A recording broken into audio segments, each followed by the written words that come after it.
مجھ سے ایک عالم کہنے لگے مرتبہ کہ بھئی آپ یہ کہتے تو ہو سب جگہ کہ بھئی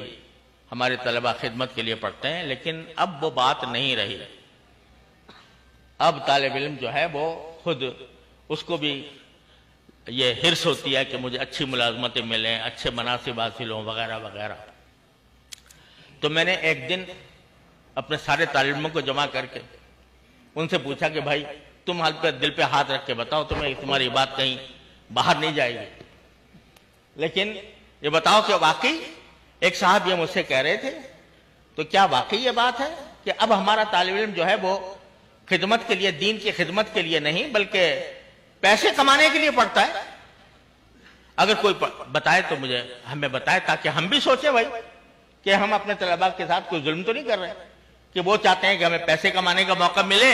اور ہم اس کو لے جا رہے ہوں کسی اور راستے پر۔ سب نے خیر باتفاق کہا کہ جی بالکل غلط بات ہے، ہم ٹھوکر مارتے ہیں ہر قسم کے مال و دولت کو، نوکریوں کو، مناصب کو ٹھوکریں مارتے ہیں، لیکن ہمارا مقصد صرف ایک ہے، اللہ کو راضی کرنا۔ الحمدللہ سب نے،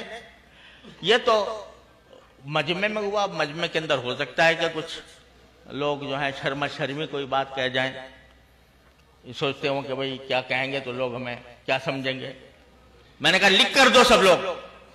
بغیر نام کے،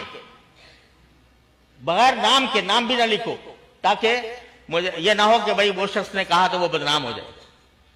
لکھ کر دیا طلبہ نے اور کہا کہ جس شخص نے آپ سے یہ کہا ہے اس نے جھوٹ بولا ہے اور غلط کہا ہے۔ ہم بڑی سے بڑی منصبوں کو، بڑی سے بڑی دولتوں کو اپنی ٹھوکر پر رکھتے ہیں اور ہمارا مقصود سوائے اللہ کی رضا کے کچھ اور نہیں۔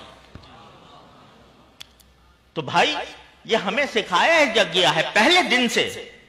کہ تم اپنے لیے نہیں دوسروں کے لیے پیدا کیے گئے ہو، تم اپنے لیے نہیں بلکہ دوسروں پر رحم کرنے کے لیے پیدا کیے گئے ہو۔ رحم کے عنوان مختلف ہوتے ہیں، تم چونکہ طالب علم ہو، دین کے طالب علم ہو، لہذا تمہارا رحم یہ ہے کہ اس دین کی روشنی کو دنیا کی آخری حدود تک پہنچاؤ۔ اس رحم کا تقاضا یہ ہے کہ تمہارے دل میں یہ طلب ہو کہ